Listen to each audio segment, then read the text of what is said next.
Hello दोस्तों, दी defence cafe में आपका स्वागत है।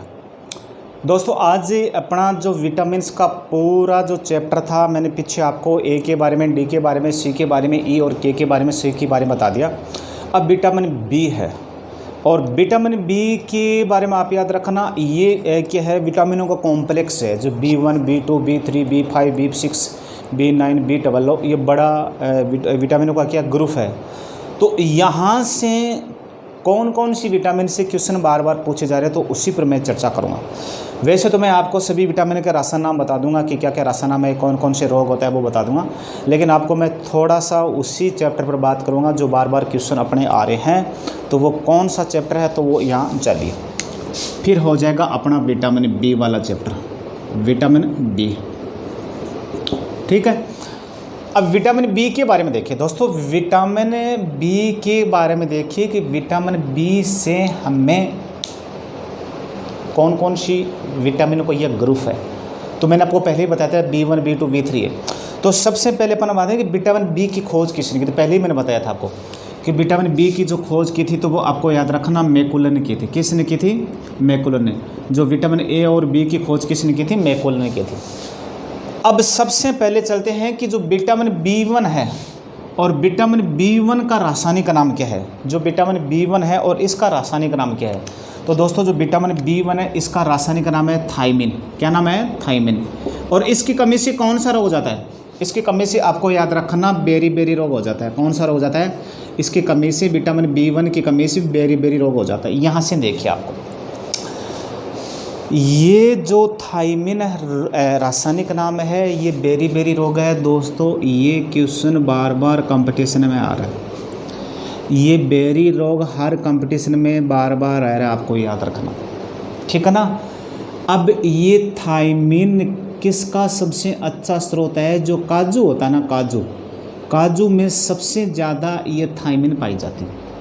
फिर बेरी रोग किससे हैं दोस्तों? इसमें जो अपना हृदय ना, अपनी हृदय की मांसपेशियां मसल्स किशन हो जाती है, या अपने क्या हो जाती है, अपच और कब्ज की क्या हो जाती है, शिकायत हो जाती है। और उसी को अपने क्या कहते हैं? बेरी कहते हैं। इतना गहराई तो कोई नहीं पूछा, इतना डीपली क्वेश्चन कोई नहीं पूछता है, लेकिन एक चीज़ याद रखना, ये दोनों जरूर पूछे गए, ये दोनों आपसे जरूर पूछे हैं भाई। विटामिन B1 का रासायनिक नाम थायमिन और इसकी कमी से कौन सा रोग होता है? बेरी होता है। फिर देखिए दोस्तों, विटामिन B2 है, इसका नाम राइबोफ्लेविन है। B3 का नाम निकोटिनिक अम्ल है। विटामिन B5 का नाम पेंटोथेनिक अम्ल है। विटामिन B6 का नाम पायरिडॉक्सिन है। ठीक है ना। B7 का नाम बायोटिन है। ये इंपॉर्टेंट है, ये आपको याद रखना। विटामिन B7 है दोस्तों, कि विटामिन B7 का रासायनिक नाम क्या है, तो वो आपको याद रखना, वो है बायोटिन। ये इसका रासायनिक नाम। अब मैंने आपको B2, B3, B5, B6 के बारे में क्यों नहीं बताया? मैंने आपको इसीलिए नहीं बताया दोस्तों, क्योंकि वो क्वेश्चन आज तक मैंने नहीं देखा है, कोई कंपटीशन में वो क्वेश्चन नहीं आए। लेकिन जो क्वेश्चन आ रहे हैं वो मैं आपको शॉर्टकट बता रहा हूँ कि वो क्वेश्चन वही रिपीट करवा रहा हूँ। ठीक है। विटामिन B7 का रासायनिक बायोटिन है। बै से बायोटिन और बै से बाल। ये विटामिन बालों की विकास में सहायक है। पीछे मैंने विटामिन ई के बारे में बताया था कि विटामिन ई भी बालों के विकास में सहायक है। ठीक है ना। B7 का रासायनिक बायोटिन है और बायोटिन बालों के विकास में क्या होता है? सहायक होता है। और विटामिन ई है वो भी बालों के विकास में क्या होता है? सहायक होता है। फिर B8 कोई विटामिन है ही नहीं, और B9 फोलिक अम्ल विटामिन है। B10 भी नहीं है, B11 नहीं है, और एक B12 विटामिन है। वो देखिए वो कौन सी है। विटामिन जो B12 है दोस्तों, और विटामिन B12 का रासायनिक नाम है साइनोकोबालामीन। विटामिन B12 का रासायनिक नाम है। जो विटामिन B12 ना, इसका रासायनिक नाम है साइनोकोबालामीन। विटामिन B12 का रासायनिक नाम है साइनोकोबालामीन। ये याद रखना इसका रासायनिक नाम। अब यहाँ से मैं एक ट्रिक बता रहा हूँ। इसमें नाम आ रहा है कोबालो, और एक धातु होती है कोबाल्ट धातु। और आपसे बार बार पूछा रहा जाता है कि ये कोबाल्ट धातु किस विटामिन में पाई जाती है? B12 में कौन सी धातु पाई जाती है? तो कोबाल्ट धातु पाई जाती है। एक होता है दोस्तों कोबाल्ट 60, जिसका उपयोग कहाँ करते हैं? और इस कोबाल्ट 60 का उपयोग करते हैं, आपको याद रखना, कैंसर रोग के इलाज में।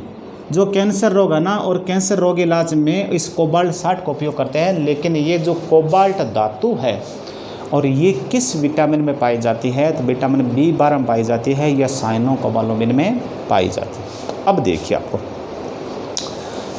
ये विटामिन B12 ऐसी विटामिन है जो जल में घुलनशील नहीं है। ये विटामिन B12 ऐसी विटामिन है जो जल में घुलनशील नहीं है, क्योंकि मैंने पीछे बताया था कि विटामिन B और C किस में घुलनशील है, जल में घुलनशील है। ये जल में घुलनशील नहीं है। लेकिन ये जो वर्षा का जो जल है ना, वर्षा के जल में और ये विटामिन पाई जाती है। इसके अलावा आपने नाम सुना होगा खीस। गाय भैंस जब पहली बार जब बच्चा पैदा करती है, जब उसके बच्चा होता है तो पहली बार का जो दूध होता है, जो पीला गाढ़े रंग का दूध होता है, उसे अपन कहते हैं खीस कहते हैं। और खीस में कौन सी विटामिन होती है, ये आपको याद रखना, B12। और इसमें एक और क्वेश्चन बन रहा है, यही विटामिन है विटामिन K की तरह, जिनका निर्माण अपने आंत में जीवाणु के द्वारा भी होता है। इसी B विटामिन का निर्माण कहाँ होता है, अपनी आंत में जीवाणु के द्वारा, बैक्टीरिया के द्वारा इस विटामिन का निर्माण होता है। और ये देखिए दोस्तों, विटामिन B के बारे में मैंने आपको पूरा बता दिया, B1 और B12। और यहाँ से बार बार क्वेश्चन पूछा जा रहा है। और अपने दोस्तों को शेयर करना, कंटेंट कैसा लग रहा है तो कमेंट बॉक्स में ज़रूर बताना। जय हिंद, जय भारत। अगर पुस्तक चाहिए तो वो आप मेरे से संपर्क कर सकते हैं।